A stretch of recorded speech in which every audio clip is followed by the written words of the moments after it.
In April of 1841, Silas Rutledge made an announcement that shocked even the cruelest plantation owners in South Carolina. He was placing his daughter, Catherine, a 28-year-old woman weighing over 260 pounds, under the complete authority of an enslaved man named Ezekiel Cross. Not as a nurse, not as a companion, as her owner in every way that mattered except on paper.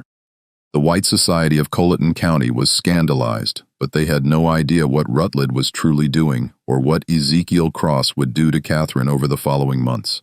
By November, Catherine's body had changed in ways no one could explain. 13 men were dead, and Cypress Grove Plantation was nothing but ash. What really happened between that enslaved man and the plantation owner's daughter? What did he do to her that terrified everyone who witnessed it? Before we uncover the disturbing truth, subscribe, hit that bell, and comment your state below. Now, let me take you back to where it all began. Spring in Colleton County arrived with oppressive heat and humidity that made the air feel solid. The Comb River moved slowly through the low country, its dark water reflecting Spanish moss that hung from live oak trees like funeral shrouds. Rice paddies stretched for miles, their flooded fields worked by hundreds of enslaved people who moved through water up to their knees from dawn until dusk. This was wealth built on suffering, prosperity extracted from human misery, all of it justified by men who convinced themselves that cruelty was simply the natural order of things. Cypress Grove Plantation sat on 800 acres of moderately productive land. Its owner, Silas Rutledge, was not quite part of the county's elite, but desperately wanted to be. He owned 58 enslaved people, which made him wealthy by most standards, but barely qualified him as mid-tier in local society. The truly powerful families owned thousands of acres and hundreds of slaves. They summered in Charleston and sent their children to universities in the North. Their names carried weight that could open doors or destroy reputations with a single word. Silas had married Elizabeth Yancey in 1812, a union that brought moderate land holdings and a respected surname. Elizabeth had been a practical woman who kept meticulous records and seemed more interested in profit margins than social climbing. She died giving birth in 1813 to a daughter christened Catherine. For 28 years, Silas raised Catherine alone while focusing his energies on gaining entry to the inner circles of county power. He was a tall man, thin in the way of people who forget to eat when consumed by obsession. His hair had gone gray prematurely, giving him a severe appearance that matched his cold temperament. In business, he was known for being shrewd, but honorable enough, the kind of man who would drive hard bargains, but keep his word. His daughter Catherine had grown up isolated, educated by tutors, never quite belonging anywhere. By 1841, she was 28 years old and weighed nearly 260 pounds. Her body was swollen from years of medications prescribed by doctors who diagnosed her with hysteria and female nervous disorders. She suffered violent fits where she would scream and throw objects. She had attacked her father with a letter opener the previous year, leaving a scar across his left hand. The white society of Colleton County whispered about her with false sympathy. Poor Silas Rutledge, burdened with a mad daughter. What a shame. She had been such a pretty child. None of them knew the truth. None of them knew what Catherine had witnessed when she was 12 years old, or that her madness was not madness at all, but a rational response to living with monsters. The letter arrived on April 7th, delivered by private courier.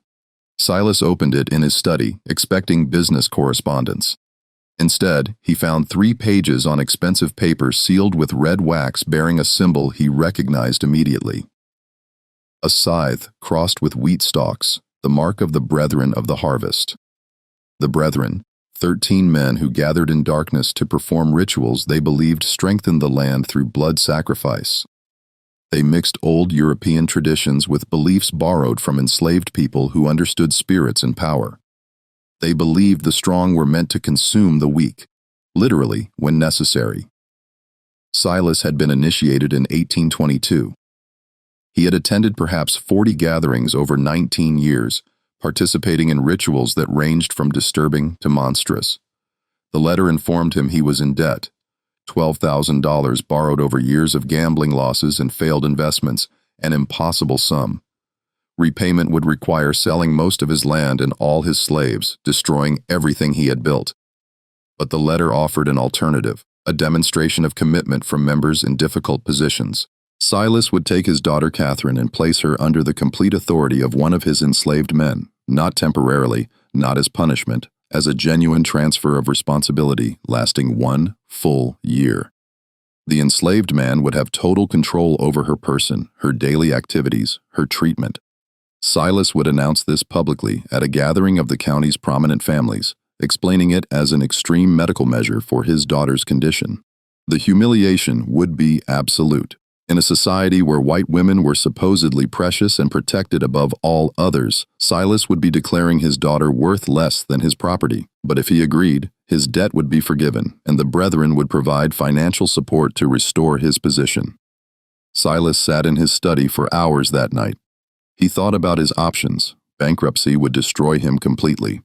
The brethren had connections to every judge, every lawyer, every politician in the region. They could make him disappear if he became a problem, or he could sacrifice his daughter's dignity to maintain his own position. The choice society had trained him to make: property over people, power over morality. He wrote his acceptance by candlelight and sent it before dawn. 3 days later, another letter arrived with a name and brief history. Ezekiel Cross, age 33. Purchased recently through an intermediary from a Virginia plantation. Skills included carpentry and herbal medicine. Temperament listed as quiet and obedient. What the letter did not say was that Ezekiel Cross had been selected specifically for this purpose, that his placement at Cypress Grove was no accident, that he carried his own burning need for justice and the patience to wait for exactly the right moment. Ezekiel arrived on April 13th in a wagon driven by a slave trader named Henderson. The wagon pulled directly to the main house, unusual since most slave transactions happened near the barns. Silas came out onto the porch, shading his eyes against the morning sun. In the wagon bed sat Ezekiel. The first thing Silas noticed was his eyes. Most enslaved people kept their gaze down as a survival mechanism, but Ezekiel looked directly at Silas, his expression calm and assessing. It made Silas deeply uncomfortable. Ezekiel was tall, perhaps 6'2", with broad shoulders and lean muscle from a lifetime of hard labor. His skin was unmarked by whipping scars. His clothes were simple but clean. His hands were large and calloused, but his fingers had a precision that suggested skilled work rather than just brute force. Henderson climbed down and handed papers to Silas. Ezekiel Cross as requested. Previous owner said he was quiet but capable. Your associates want you to know this one was carefully selected. Silas barely glanced at the papers. He addressed Ezekiel directly. You understand why you are here? Yes, sir. Ezekiel's voice was deep and measured with a slight Virginia accent. My daughter is unwell. You will be responsible for her care. Doctors have failed. You claim knowledge of herbal treatments. My grandmother was a healer, sir. She taught me before I was sold. The transaction completed quickly. Ezekiel was shown to a small cabin near the main house, separate from other slave quarters. He was given basic supplies and told his duties would begin the next day. He was informed that his sole responsibility was Catherine's care and that failure would have severe consequences. Ezekiel nodded and said, Yes, sir, when required. Then he was left alone. For the first time since arriving, he allowed his expression to change. His jaw unclenched slightly, his shoulders relaxed. He sat on the bed and pulled from inside his shirt a small cloth bundle. He unwrapped it carefully, revealing a piece of worn paper with 3 names written in a child's uncertain handwriting. Sarah, Benjamin, Ruth, his wife, his son, his daughter, sold away from him 3 years ago to a plantation in Alabama known for working slaves to death. He had learned they all died within 18 months, Sarah from untreated fever, Benjamin from an injury that turned septic, Ruth from simply giving up, a 6-year-old child who stopped eating because she could not understand why her family had been torn apart. And Silas Rutledge had been the one to sell them, not because he needed money, not because they had done anything wrong, but because he had been demonstrating to the brethren that he could make hard decisions without sentimentality. He had split a family like kindling for burning. Ezekiel had spent 2 years working his way south, deliberately getting sold from plantation to plantation, always gathering information. He learned about the brethren through whispers. He learned about their rituals and members. He learned they considered themselves above any consequence. When the opportunity came to be sold to Rutledge specifically, Ezekiel knew this was his chance. He would have access to Rutledge's house, to his secrets, to his vulnerabilities. And sometimes, justice came not from courts or laws, but from patience and planning, and being willing to become exactly as monstrous as necessary. He folded the paper with the 3 names and tucked it away. Then he lay back and stared at the ceiling and began planning what came next. His first day began on April 14th. A house slave named Judith, middle-aged with graying hair, brought him to Catherine's room on the 2nd floor. She knocked reluctantly. "Miss Catherine, your father has brought someone to help with your treatments." A crash from inside, something heavy hitting the wall. Then Catherine's voice, slurred but venomous. "I do not want more treatments. Send him away." Judith looked at Ezekiel with sympathy. "She has bad days. This is one." Ezekiel opened the door and stepped inside, closing it before Judith could follow. The room was large but dark, heavy curtains drawn, the air was stale, smelling of unwashed bedding and something else. The sweet rot smell of mercury, books scattered across the floor, a shattered picture against the wall, clothes everywhere. Catherine sat in a chair by the cold fireplace, wrapped in a stained dressing gown. Her dark hair hung loose and tangled, her face was puffy, eyes unfocused. Her hands trembled continuously on the chair arms. She looked at Ezekiel with confusion, then fear, then anger. "Who are you?" I said. "No more doctors." "I am not a doctor, miss. My name is Ezekiel. Your father asked me to help you." "Help?" She laughed harshly. "That is what they all say. Help, treatment, medicine. They mean poison. They mean chains. They mean silence." She stood suddenly swaying. "I know what this is. He is punishing me again for remembering, for speaking, for refusing to forget." Ezekiel stood still, non-threatening. "What are you supposed to forget?" The question caught her off guard. Her anger flickered to something more vulnerable. "You do not know." "I know nothing, miss, only that your father says you are unwell." Catherine studied him intently, as if really seeing him for the first time. "You are not from here." "Virginia, originally, miss. Do you know what happens in this house? What they do in the cellar?" Ezekiel's pulse quickened, but he kept his expression neutral. "I do not know what you mean." "Liar. No heat in it, just exhaustion. Everyone lies. It is easier than truth." She sat heavily. "Leave me alone. Tell my father his newest torment failed." But Ezekiel moved to the window and drew open the curtains. Sunlight flooded in. Catherine cried out, covering her eyes. "When did you last go outside, miss? I cannot walk that far. I'm too weak. When did you last eat without luden a minute? The medicine is necessary. Doctors say so." "What if the doctors are wrong?" Her hands came down from her eyes. She stared at him with hope and terror mixed. "What did you say?" Ezekiel turned from the window. This was the moment, the first card played. I said, "What if the doctors are wrong? What if everything you have been told about your condition is designed not to help you but to keep you controllable? What if your father has been poisoning you for years to ensure you never become well enough to speak about what you saw?" Absolute silence. Catherine's eyes went wide, her trembling hands stilled. For 30 seconds, she just sat there, her mind working. When she spoke, her voice was different, clearer.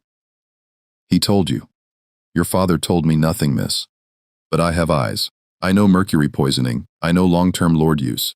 Healthy women do not become like this without someone working hard to make them that way." "Why would you say this?" Suspicion crept back. "This is a trick. You are testing me. I am telling you, I can help you become truly well, clear-minded, strong enough to walk out of this room. But it will not be easy. Your body has been dependent on those medicines for years. Stopping will be painful. You will feel worse before better, and your father will not approve." "Then why would you do it?" Ezekiel met her eyes. "Because I have my own reasons for wanting Silas Rutledge to suffer. And the best way to make him suffer is to give him back a daughter who is sane enough to remember everything and strong enough to speak about it. The truth dangerous to speak so plainly." But Catherine was damaged, not stupid. She would see through manipulation, but genuine common cause that she might believe. "You want revenge on my father?" "Yes, miss. What did he do to you?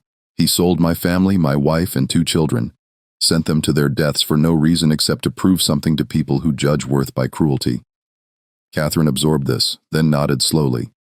"The brethren, he sold them for the brethren." "Not a question." "The brethren, miss, you do not know." She laughed. Something manic in it. "You will learn. Everyone learns eventually."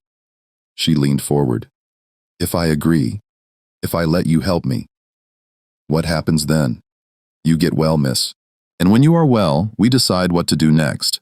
We, I have my revenge to plan. You have yours. Perhaps they align. Catherine studied him intently. Finally, she spoke. I want them all dead. My father, Judge Pelam, Reverend Crenshaw, all of them. Every man who stood in that cellar. I want them to suffer first, to know it is coming to beg, then I want them dead. The venom was shocking, not for its intensity, but because it came from someone dismissed as mad and harmless. This was not madness. This was rage concentrated by years of suppression. Ezekiel nodded. Then we have an understanding, Miss Catherine. If we are conspirators, use my name. I cannot, miss, not where anyone might hear. We must be careful. Then know something, Ezekiel. Catherine's eyes glittered dangerously. I have killed before. 3 people. House slaves who might have told my father about my lucid moments. I cannot remember exactly how. The Eldinum blurs everything, but I know I did it. They disappeared. Their families were told they ran away. She smiled terribly. So, if you plan to betray me, to use me, then dispose of me, know that I am not a victim. I am something worse. Ice ran down Ezekiel's spine. He had expected an ally, not someone whose capacity for violence might exceed his own, but he kept steady. I believe you, miss, and I will not betray you. Good. Catherine stood more steadily. Then let us begin. But I have one condition. When this is over, when we have had our revenge, I want to die. I do not want to live with what I have seen and done. You will help me with that too. Agreed. Ezekiel had not expected that, but he was committed now. Agreed. Then we have a deal. Catherine extended her hand. After hesitation, Ezekiel shook it. Her grip was stronger than expected. Over the following week, Ezekiel began Catherine's treatment. He gradually reduced her laudanum, replacing some with herbal tinctures, valerian root for anxiety and sleep, chamomile for digestive distress, milk thistle to help her liver process accumulated toxins. The process was brutal. Catherine spent 3 days in bed with fever, shaking, and vomiting. Ezekiel stayed with her through it, holding a basin while she was sick, wiping her face with cool cloths, speaking quietly just to remind her she was not alone. When the worst passed, she was weak but clearer than she had been in years. The constant tremor decreased. Her speech was less slurred. She could focus on reading. Then real work began. Ezekiel had her walking short distances at first from her room to the hallway end and back. It exhausted her, but he insisted every day a little further. He adjusted her diet, bringing lean meats and vegetables instead of heavy pastries. He limited portions strictly, though she fought him years of using food as comfort, making restriction difficult. While working on her physical recovery, they talked. Catherine told him about the cellar, about what she saw at 12. She described it in detail that made Ezekiel's stomach turn, but he listened without interruption. She told him about years of gaslighting that followed. Her father convincing everyone, including herself, that she was mad, that she invented memories, that nothing she said could be trusted. She told him about the journal she kept hidden, pages documenting dates and times when her father left late at night, names of visitors at strange hours, sounds from below that should not be possible. Ezekiel told her about his family, about Sarah who sang while working and taught their children to read despite the danger, about Benjamin who at 8 could do mathematics that amazed overseers, about Ruth who loved flowers and picked wild blooms to make their cabin beautiful. He told her how Silas came to the Virginia plantation with a buyer's warrant, how he inspected them like livestock, how he agreed to purchase all 3 for reasonable price, then changed terms at the last moment, saying he only needed the woman and children, not Ezekiel, how he deliberately split the family for no practical reason, but simply because he could. He smiled when he did it. Ezekiel said quietly, "That is what I remember most. My son crying, holding my leg, begging, my wife trying to be strong, telling Benjamin to be brave, and your father smiled like it pleased him to cause that pain." Catherine listened with newly clear eyes. "I am sorry. I know sorry is just a word, but I am sorry you suffered because of what my father is. You are not responsible for what he does miss.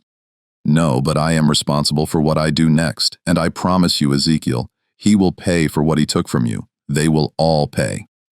The formal announcement was scheduled for April 29th. 41 people gathered in the Cypress Grove dining room for what invitations described as an important family announcement. The county's elite arrived in carriages, Judge Pelam with his wife Eleanor, Reverend Crenshaw with his daughter, Marcus Fanning and his family, Benjamin Lyle from the bank. The meal was elaborate. Oysters, roasted duck, multiple rice dishes, sweet potatoes, fresh bread, a towering cake for dessert. Through it all, Catherine sat at her father's right hand, eating sparingly, speaking when spoken to, but volunteering nothing. Ezekiel served alongside other house slaves, moving quietly, refilling glasses, clearing plates. He was invisible to most guests, but he listened to every word, watched every interaction, filed away information. After dessert, Silas stood and tapped his glass. "My friends, thank you for joining us. As you know, Catherine has been unwell for years. We tried every treatment, doctors from Charleston, a specialist from Philadelphia. Nothing helped until recently." He gestured toward Ezekiel. 2 weeks ago, I brought in Ezekiel, who has knowledge of herbal medicine. As you can see, Catherine is much improved. Cleared, calm, more herself than in many years. Polite murmurs around the table. Catherine kept her expression neutral, though Ezekiel saw her hands gripping her napkin beneath the table. This improvement, Silas continued, has led to a difficult decision. Catherine requires ongoing care more intensive than our household can provide. After much consideration, I've decided Ezekiel will assume full responsibility for my daughter's welfare. He will have complete authority over her treatment, daily activities, and living arrangements, effective immediately. The murmurs changed tone. Confusion now. Several guests exchanged glances. Mrs. Pelam's face registered shock. Marcus Fanning spoke up. "Silas, I do not understand. You are placing your daughter under a slave's care permanently. I am placing her with someone who succeeded where others failed. My daughter's health is more important than social convention." "But surely," Reverend Crenshaw interjected carefully, "there are other options. A companion, a nurse, someone more appropriate." Silas's expression hardened. "I have made my decision." Catherine agrees. "Do you not, daughter?" All eyes turned to Catherine. This was the moment she could refuse, could expose everything, could bring it all crashing down. Instead, she smiled, small, controlled, revealing nothing. "I trust my father's judgment. Ezekiel has been kind and his treatments help. I am content with this arrangement, perfectly delivered." But Ezekiel saw what others did not. Saw her knuckles white on that napkin, saw the flash in her eyes, promising violence. She was playing the required role, the obedient daughter. But inside, she was screaming. The evening passed in awkward conversation. Some guests left early. Others stayed to speak with Silas privately, asking questions they did not want public. Ezekiel caught fragments. "Are you certain this is wise? What will people say? The brethren will not approve of this becoming public." That last from Judge Pelam, spoken low near the study. Silas's response was too quiet to hear, but whatever he said made Pelam nod and clap his shoulder. By midnight, all guests had departed. Catherine retired to her room. Silas went to his study. Ezekiel helped with cleanup, then made his way upstairs. He knocked softly on Catherine's door. "Come in." She sat by the window, still in her dinner dress, looking out at dark grounds. She did not turn. "It is done then. I am officially your responsibility. Property of property. How absurd. How are you feeling, miss? I want to burn this house down with everyone in it. But we must be patient. Is that not what you tell me?" "Yes, miss. I agreed because I want them to feel secure. I want them to think this is just my father's eccentricity. I want them to forget about me while we work." She turned to look at him. "Did you see their faces? The disgust, the pity. They think I am pathetic. They have no idea what we are planning." "And what exactly are we planning, miss?" Catherine moved to her dresser and pulled out a wooden box. Inside were papers covered in her handwriting. "I have been documenting everything I remember for years. Dates, names, ritual descriptions, coded so it looks like nonsense if found. But I can decode it. We have enough to destroy 20 men. And will anyone believe us, miss? A woman recently recovered from madness and an enslaved man. No, which is why we need proof. They cannot dismiss. Real physical evidence." She pulled out one specific page. "I know where they keep their records. The Brethren maintains a ledger of all activities, every ritual, every sacrifice, every member's participation. It ensures everyone is equally guilty. My father mentioned it years ago before he realized I would remember." "Where is this ledger?" "In the cellar. There is a hidden room beyond the main chamber. I never saw inside, but I heard them talk about it. That is where they keep everything they cannot afford to lose." Ezekiel felt excitement mixed with dread. Such a ledger would be devastating evidence, but getting it meant going into the heart of the Brethren's domain. We would need to access it when the house is quiet, My father travels to Charleston monthly for business. The next trip is May 14th. He will be gone 3 days. That gives us 2 weeks to prepare. We need the cellar layout. Every room, every hiding place. I can help. I've been thinking about this for 16 years. I know exactly what needs to happen. They spent an hour going over details, speaking in whispers. Catherine sketched the cellar layout from memory. Ezekiel asked about guards, keys, slave schedules. When he left her room, it was nearly 2 o'clock in the morning. He made his way to his small room, mind racing. He was fully committed now to conspiracy with a woman who was brilliant and damaged and frightening. He pulled out the paper with his family's names and looked at it by candlelight. I am doing this for you, for Sarah, for Benjamin, for Ruth, for every person who suffered because men like Silas Rutledge believe power gives them the right to destroy lives. He blew out the candle and lay in darkness, listening to the house settle. Somewhere below in a cellar he had never seen were secrets that could tear apart South Carolina's most powerful families. In 2 weeks he would go down there to find them. The 2 weeks passed with deceptive calm. Catherine continued improving. Her weight dropped. Her mind stayed sharp. She walked further each day. More importantly, she was translating sections of her coded journals for Ezekiel, filling in details about the Brethren that made his blood run cold. The Brethren was not unique to Colleton County. It was part of a larger network across the South. Connected societies in Charleston, Savannah, New Orleans, Richmond, different names, but always the same structure. Wealthy men who believed their power derived from ancient practices of dominance and sacrifice. They believed they continued traditions going back thousands of years. Catherine explained one afternoon. European mystery cults mixed with things learned from enslaved people. They twisted it into something monstrous. Justification for things that have no justification. And the sacrifice is not always human. Sometimes animals, but other times they take people who will not be missed. Slaves with no family. Poor whites who wander onto their properties. Once I heard my father mention a child, but I do not know if that was literal. Where do bodies go? Swamps on every plantation. Bodies go in and are never found. Alligators do the rest. And this ledger documents all of it. Every ritual for 40 years. Names, dates, descriptions. They keep it because they need mutual complicity. Everyone equally guilty so no one can expose the others without destroying themselves. May 14th arrived. Silas left for Charleston early morning, taking his carriage and manservant. He would stay with associates, attend to business, expected back evening of May 16th. That gave them almost 3 full days. They waited until nightfall before moving. The house settled into evening routine. By 10, the main house was silent. They met in Catherine's room. She had changed into simple dark clothes, allowing freedom of movement, hair pulled back tightly. She looked like someone preparing for battle. Are you certain, miss? I have never been more certain. Let us go. The cellar entrance was in the kitchen behind the pantry. The door looked like wall paneling, but pressed right. It clicked open, revealing narrow stairs descending into darkness. The smell hit immediately. Damp earth and old smoke and something organic and rotten. Catherine noticed his reaction. You get used to it. I wish I could say you stop smelling it, but I would be lying. They descended carefully, Ezekiel carrying a shuttered lantern providing minimal light. The stairs were steep and worn, wood creaking. After 20 steps, they reached bottom. The cellar was larger than expected, easily 30 feet square with low ceilings supported by thick beams. Floor was packed earth, walls lined with stones weeping moisture. At center was what Catherine called the altar, though now it looked like just a heavy wooden table. But dark stains on its surface and grooves carved in edges told their own story. Around the room were candle holders, clay jars sealed with wax, wooden boxes, a rack holding black robes with crimson trim. Along one wall, shelves containing books and papers.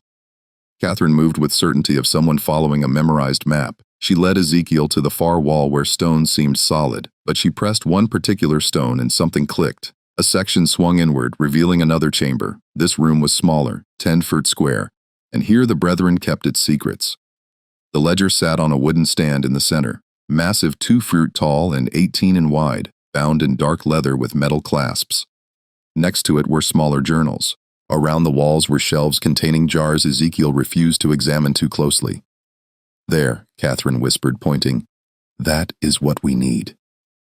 Ezekiel moved to the stand and opened the book carefully. Pages were thick parchment covered in meticulous handwriting, names and dates going back to 1800, ritual descriptions written in clinical detail like scientific experiments rather than atrocities. He began reading, and with each entry, his horror deepened. These men had not just committed occasional violence, they made it systematic. Regular gatherings every 6 weeks, rituals timed to agricultural cycles, believing blood-fed land. They had killed at least 37 people over the years, probably more. Mostly enslaved people, but also poor whites, indigenous people, anyone vulnerable, and notes about consumption. They had not just killed, they had eaten. Pieces of victims prepared specific ways consumed during ritualistic meals they believed transferred power. "Dear God," Ezekiel whispered, "this is worse than I imagined. I tried to tell you." Catherine's voice was flat. "I watched them when I was 12. I watched them cut pieces from that woman on the altar. I watched my father raise a goblet and drink. Then I spent 16 years being told I was insane, that I imagined it all. But I knew. I always knew." Ezekiel turned pages looking for entries about his family. He found them in October 1838. 3 lines. Purchased family unit from Virginia. Woman Sarah. Children Benjamin and Ruth. Separated from male to demonstrate resolve. Sent to Alabama contact. Payment received. 3 lines. That was all his family's destruction merited.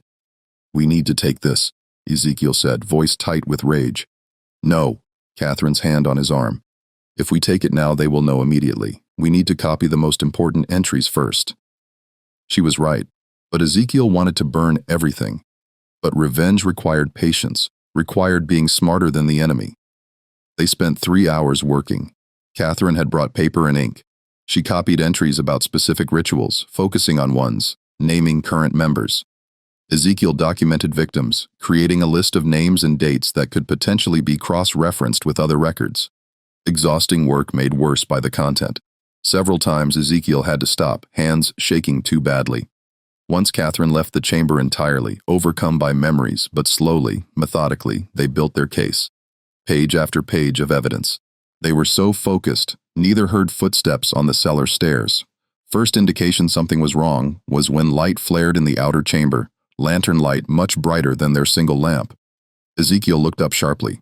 Blood going cold. Silas Rutledge stood in the doorway, flanked by 2 other men. Behind them, at least 4 more figures in the main cellar. "I must admit," Silas said calmly, "I am impressed. I did not think you would find the inner chamber." Catherine stood slowly, placing herself between her father and Ezekiel. "You were supposed to be in Charleston. I was supposed to be, but I never trusted your miraculous recovery. So I made arrangements. I left this morning, yes, but I returned this afternoon and watched the house all evening, waiting to see what you would do." He stepped into the chamber, the 2 men blocking the exit.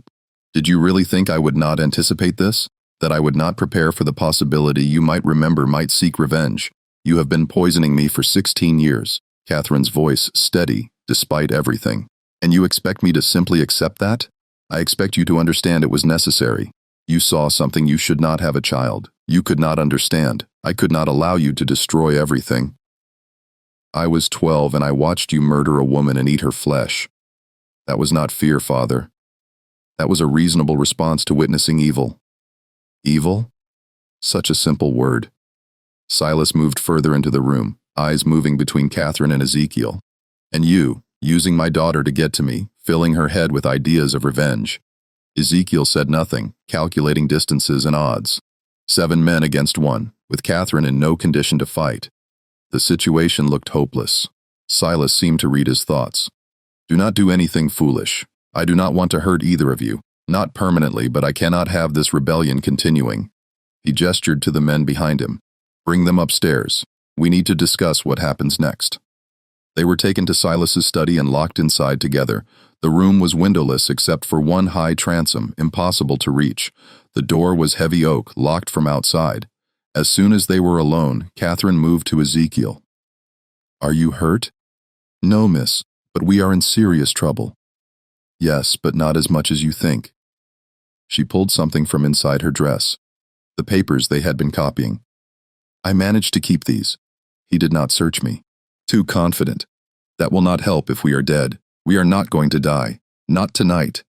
Catherine's eyes were calculating. "My father will want to resolve this without killing me if possible. I am still his daughter, his blood. That gives us leverage." Over the next hour they heard arrivals, voices in the hall, men gathering, the brethren was assembling. Finally, the door opened. Marcus Fanning stood there, face grim. "They are ready for you. Come peacefully, and you will not be harmed." They were led down to the cellar again. This time, the main chamber had been transformed. All 13 Brethren members present, dressed in ritual robes, candles burned in every holder. The altar was draped with crimson cloth. 13 chairs arranged in a perfect circle, all occupied except Silas's at the altar's head. Ezekiel and Catherine were positioned in the circle's center, forced to stand facing Silas. The other members watched with expressions ranging from curiosity to hostility. Silas removed his hood. "Brothers of the harvest, thank you for coming on short notice. We face a crisis. My daughter and her associate discovered our inner chamber. They saw the ledger. They were copying entries when I interrupted them. Judge Pelam spoke up. Then they must be silenced permanently." "This is not complicated." "I disagree." Silas held up a hand. "My daughter is blood. I cannot simply dispose of her without exhausting other options. And the man represents an opportunity." "What opportunity?" Reverend Crenshaw asked. "To test something I have long believed, that a person can be drawn into our work through their own actions if framed correctly." Silas turned to Ezekiel. "You want revenge on me. You want to destroy me for what I did to your family. I understand that. But what if I offered you a different kind of revenge, a more meaningful one? I do not understand." Ezekiel said carefully, "I am offering you membership, not as an equal. The Brethren does not accept men of color as full members, but as an associate. You would attend our gatherings, participate in rituals, and in exchange, I would give you what you want most. My family is dead. You cannot give me what I want." "No, but I can give you revenge against the people who killed them. The plantation owner in Alabama who worked your wife and children to death. His name is Edward Gaines. He is not part of the Brethren. He has no protection from us. If you join us, prove your loyalty. I will give you resources to destroy him. Money, information, whatever you need to make him suffer as you have suffered." The offer hung in the air, obscene in its calculation. "Join the men who destroyed his family to get revenge on another monster. And if I refuse, then you and Catherine both die tonight. Your bodies go into the swamp. No one will ever know what happened. The papers Catherine was copying will be burned. Her journals destroyed. Everything continues as it always has." Silas spread his hands. "But if you accept, you live. Catherine lives. You get your revenge. All it costs is your soul." Ezekiel looked at Catherine. Her face was pale, but she gave him the slightest shake of her head. "Do not do it. Whatever happens, do not become them." But Ezekiel was thinking about accepting, about getting inside their organization, about gathering more evidence, about buying time. He looked back at Silas and Catherine. What happens to her? She returns to her room, resumes her medications, forgets what she has seen. The alternative is she dies alongside you. "No." Catherine's voice cut across the chamber. "I will not forget again. I will not be silenced. Kill me if you must, Father, but I will not pretend I do not know what you are." Silas's expression hardened. "Then you have made your choice." "Wait." Ezekiel spoke quickly. "I accept, but on one condition, Catherine goes free, not back to her room. Free. Let her leave this house. Leave South Carolina. Give her money to start over. If you do that, I will join you." Several Brethren members shook their heads, but Judge Pelam spoke. "The boy makes a point. The girl is already broken. Even if she spoke, who would believe her? But a man willing to join us to be complicit, that is valuable. That proves our power extends even to those who hate us." Silas considered. Finally, he nodded. "Very well. Catherine will be sent north. I have associates in Philadelphia who will take her in. She will be given a new identity and stipend to live on, but she can never return to South Carolina. Never contact anyone from her old life. She will be dead to everyone here." "Agreed." Catherine stared at Ezekiel. "No, I will not leave you to agreed," Ezekiel interrupted. "She goes free. I join you. Then we have a bargain." Silas turned to the others. "Catherine leaves tomorrow. Ezekiel's initiation will be in 3 weeks at the next regular gathering. Until then, he remains at Cypress Grove under watch. If he tries to escape or contact anyone, the deal is void and both die. Understood?" Ezekiel nodded. Catherine looked like she wanted to argue, but Ezekiel caught her eye and shook his head slightly. "Trust me." Catherine left the next morning. A closed carriage took her away at dawn. Ezekiel watched from his cabin window as it rolled down the long drive and disappeared into the trees. She had not been allowed to say goodbye. He had not been allowed to speak with her after the confrontation in the cellar. But as she had been escorted to her room the previous night, she had looked back at him once, and in her eyes he had seen something that gave him hope. She understood. She knew he had not truly surrendered. She knew this was strategy, not defeat. The question was whether she would actually go to Philadelphia or whether she had her own plans. The 3 weeks that followed were the longest of Ezekiel's life. He was kept under constant watch. 2 overseers followed him everywhere. He was not allowed to leave the plantation grounds. He was given menial work to keep him occupied, meaningless tasks that accomplished nothing but filled time. But he was also given access to the main house, to the study where Silas kept his papers, to the cellar where the next gathering would take place. They were watching him, yes, but they were also testing him, seeing if he would try to escape, seeing if he would attempt sabotage. Ezekiel did neither. He played the role of defeated man who had made a pragmatic choice for survival. He was quiet, obedient, asked no questions, caused no problems. But he was observing everything, learning the routines of the house, noting which slaves could be trusted, which overseers were cruel, which brethren members visited regularly. He was building a mental map of how everything worked, looking for weaknesses. And at night, alone in his cabin, he thought about what was coming. His initiation would require participation in their rituals. They would test him. They would want to make him complicit in something horrible, so he could never expose them without destroying himself.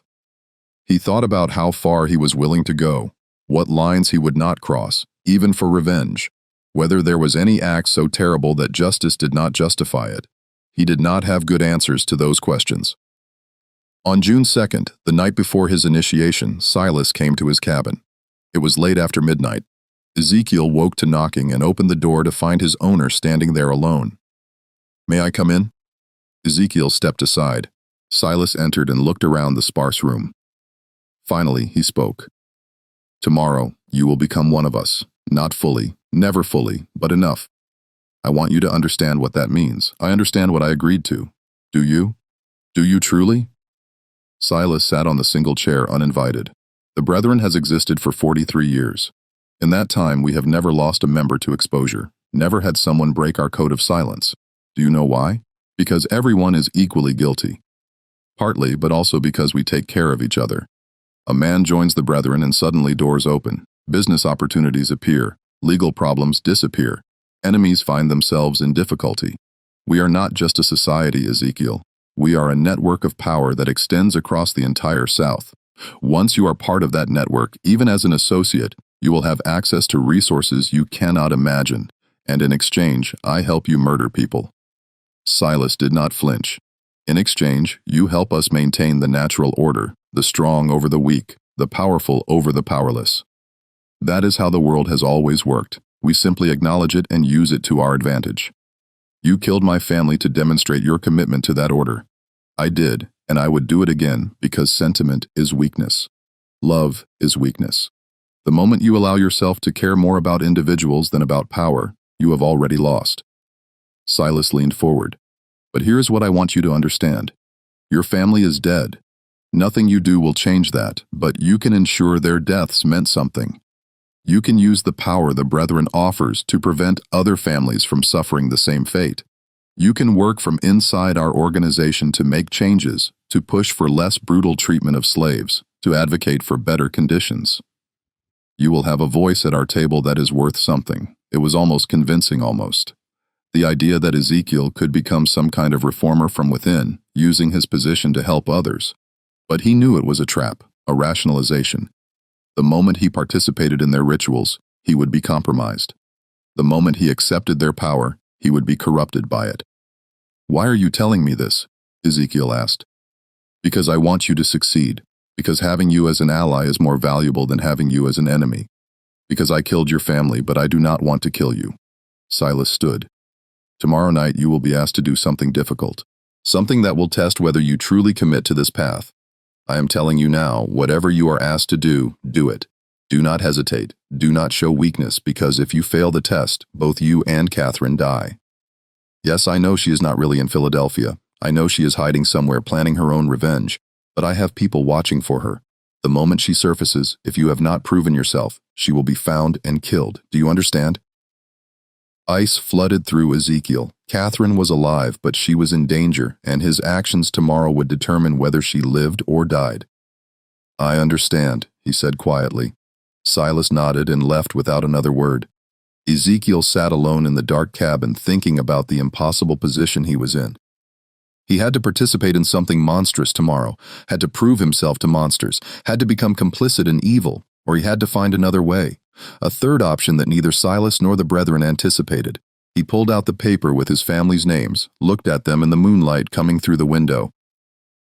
"Forgive me," he whispered, "for what I'm about to do, for what I have to become. I promise you it will not be for nothing." The gathering began at midnight on June 3rd. Ezekiel was brought to the cellar by two brethren members who stripped him to the waist and tied his hands behind his back. They led him down the stairs into the candle-lit chamber where all 13 members waited in their robes. Silas stood at the altar's head. "Brothers of the harvest, tonight we conduct an initiation unlike any in our history. We bring into our circle a man who has every reason to hate us, a man who has lost everything because of what we represent. We do this to prove that our power extends even to our enemies, that anyone can be brought into the fold if the price is right." He gestured, and two more brethren members brought forward a figure bound and gagged, struggling weakly. They placed the person on the altar and stepped back. It was a young woman, enslaved, maybe 18 or 19 years old, terrified. "This is your test, Ezekiel." Silas said to join us. "You must participate in our ritual. You must take the knife and make the first cut. You must prove that your desire for revenge against Gaines is stronger than your moral objections to our methods. If you refuse, you die here tonight. If you accept, you become one of us, and we help you destroy the man who killed your family." The other brethren members began chanting low rhythmic sounds in a language Ezekiel did not recognize. The candles flickered. Shadows danced on the walls. Silas held out a knife, long blade, wickedly sharp handle wrapped in leather. "Take it. Make the choice." Ezekiel looked at the woman on the altar. She was crying, trying to scream through the gag. Her eyes found his, and in them he saw every enslaved person who had ever suffered at the hands of people like the brethren. He saw Sarah, Benjamin, Ruth. He saw himself. He looked at the knife, at Silas, at the 13 men watching to see what he would do. This was the moment, the point where he would either become a monster or die resisting. But there was a third option, one he had been planning for 3 weeks, one that required perfect timing and absolute commitment. He took the knife. The brethren members nodded approvingly. Silas smiled. The chanting increased in intensity. Ezekiel stepped toward the altar. The woman's eyes went wide with terror. He raised the knife, and then he moved not toward the woman, toward the nearest brethren member. The knife flashed in the candlelight and buried itself in the man's throat before anyone could react. Blood sprayed. The man collapsed. Ezekiel grabbed the fallen member's robe, pulling it off in one motion. He threw it over the nearest candles, plunging half the room into darkness. Chaos erupted. He moved through the confusion like violence incarnate. Years of rage focused into action. He grabbed another man, using him as a shield as someone swung at him, threw the body into two more members, tangling them, kicked out at a knee, heard bone crack, grabbed a candle holder and smashed it into a face. The brethren were powerful men, but they were not fighters. They were soft, privileged, used to others doing violence for them. Ezekiel was none of those things. He fought toward the altar where the woman lay, grabbed her, cut her bonds with the knife he had somehow kept hold of. "Run!" he shouted up the stairs. "Run!" She scrambled off the altar and fled. Ezekiel turned back to face the remaining brethren members, 7 of them still standing, blocking the stairs. "You have made a terrible mistake," Silas said, his voice steady despite the carnage. "You have killed yourself and Catherine both." "Maybe," Ezekiel said, "but I will take as many of you with me as I can." What he did not know was that above them in the main house, Catherine had returned. She had never gone to Philadelphia. She had been hiding in the slave quarters, waiting, planning, gathering allies among the enslaved people of Cypress Grove. And when she heard the commotion from the cellar, when she saw the young woman burst from the kitchen screaming, she knew it was time. The reckoning. Catherine had spent 3 weeks recruiting. She had moved from plantation to plantation under cover of darkness, speaking to enslaved people she had known her whole life, people who had watched her grow up, who had suffered under her father's ownership. She told them about the brethren, about the cellar, about the rituals, and she told them that tonight was the night they could end it. 23 people came, men and women who had nothing left to lose, who had lost children to the brethren's rituals, who had watched friends disappear into the swamps, who had endured decades of brutality from men who believed themselves untouchable. They came armed with tools from the fields, axes, scythes, hammers. They came with rage that had been building for generations. When the young woman burst from the cellar, Catherine led them down. The Brethren members, still trying to subdue Ezekiel, did not hear them coming until it was too late. The enslaved people flooded into the cellar like a tide. There was no mercy in what followed, no hesitation. These were people who had been told their entire lives they were property, that their suffering did not matter, that their lives had no value. Now they were proving how wrong those beliefs were. The Brethren tried to fight. Judge Pelham pulled a pistol but was struck down before he could fire. Reverend Crenshaw begged for mercy and received none. Marcus Fanning tried to flee up the stairs and was dragged back down. Silas Rutledge, seeing everything collapse around him, tried one last desperate play. He grabbed Catherine, pulling her to him with a knife at her throat. "Stop, stop, or I kill her." The room went still. Catherine looked at her father with no fear in her eyes. "Do it. Kill me. It changes nothing. You have already lost. I can still escape. You can still nothing." Catherine's voice was cold. "You spent 16 years trying to break me, trying to make me forget, trying to convince me I was mad. But you failed. I remembered everything, and I am going to watch you die." She drove her elbow back into his ribs with sudden vicious force. His grip loosened. She spun away, and before Silas could recover, Ezekiel was there. They faced each other, the enslaved man and the plantation owner. All the power Silas had held, all the privilege and cruelty, all the years of believing himself untouchable. None of it mattered now. "You took everything from me," Ezekiel said quietly. "My wife, my children, my life. You did it for no reason except that you could to prove something to men who valued cruelty over humanity." "Please," Silas said. Just that one word, pathetic and desperate. Did my wife say please? Did my son? Did any of the people you killed in this cellar? Ezekiel shook his head. "No mercy. Not for you. Not ever." What happened next was brutal and final. The enslaved people made sure none of the Brethren survived. 13 men who had believed themselves above consequence learned in their final moments that power was an illusion, that cruelty always came home eventually. When it was over, Catherine stood in the center of the cellar, surrounded by bodies. She was shaking, not from fear, but from release. 16 years of rage finally given outlet. Ezekiel came to her. "Are you hurt?" "No." "Are you?" "Minor cuts. Nothing serious." He looked around at the carnage. "What do we do now?" "Now?" Catherine's smile was grim. "Now we burn it all. The cellar, the ledger, the evidence. We destroy every trace of what happened here. But that evidence could prove what they did, could bring justice." "Justice?" Catherine laughed bitterly. Ezekiel looked around. "This is justice, the only kind we were ever going to get. If we try to take that ledger to authorities, what happens? We are hunted down and killed. The surviving Brethren members in other counties come for us. This only ends if everyone believes the Cypress Grove chapter died in an accident. If there is no evidence, no witnesses, no story to tell. She was right and Ezekiel knew it. Then we burn it." They spent the next 2 hours preparing. The enslaved people who had helped them left before dawn, disappearing back to their various plantations. They would say nothing. They had seen nothing. They knew nothing. That was how survival worked. Catherine and Ezekiel poured oil through the cellar, stacked wood and kindling, placed the bodies in positions that might look like an accident if anyone investigated. Then they took the ledger and all the journals and placed them in the center of the altar. "Wait," Ezekiel said.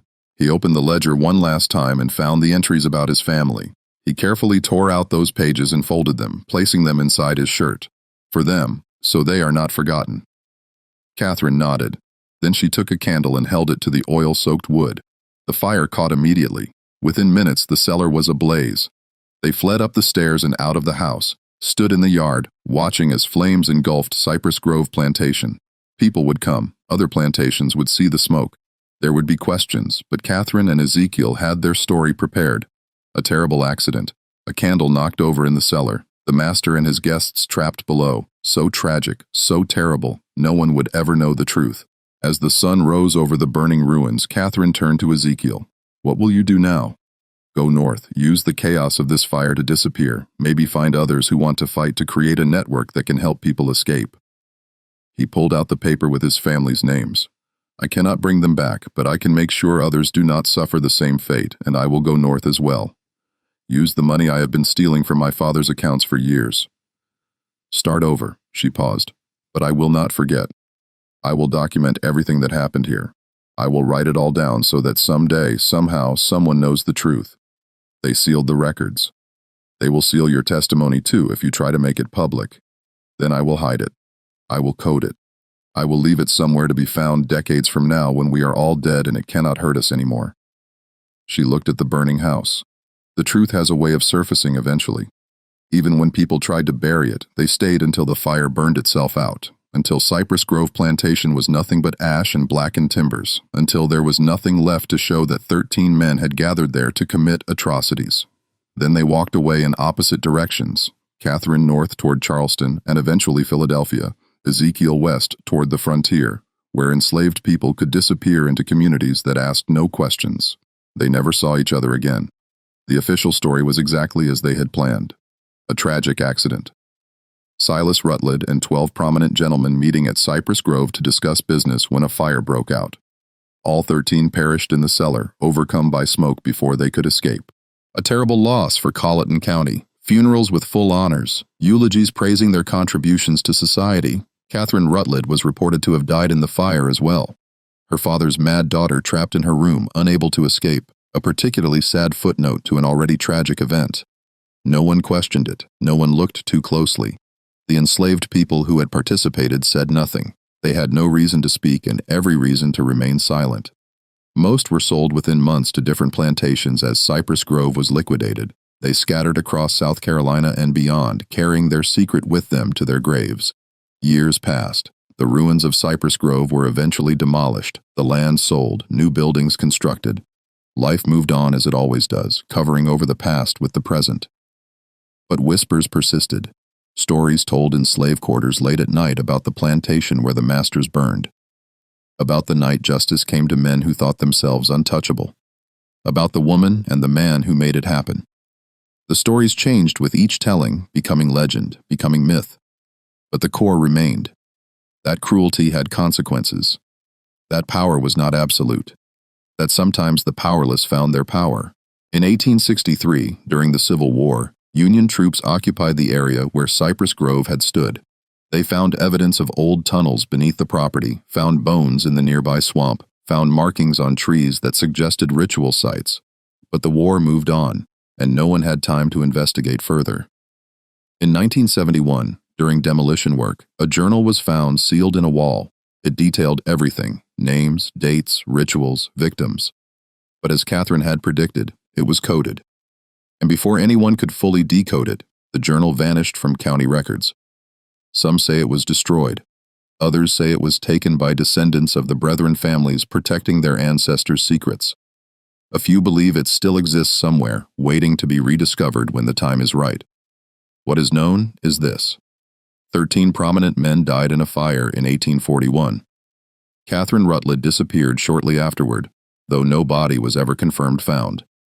An enslaved man named Ezekiel Cross was reported sold to a plantation in Alabama, but no record of the transaction exists. And for years afterwards, stories circulated among enslaved communities about a network helping people escape, led by a man who had faced the monster and won.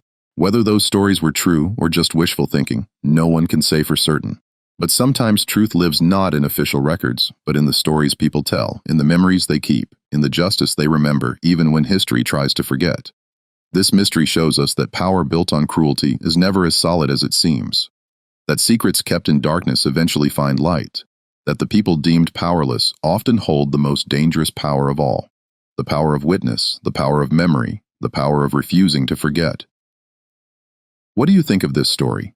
Do you believe everything was revealed? Do you think that journal still exists somewhere waiting to be found?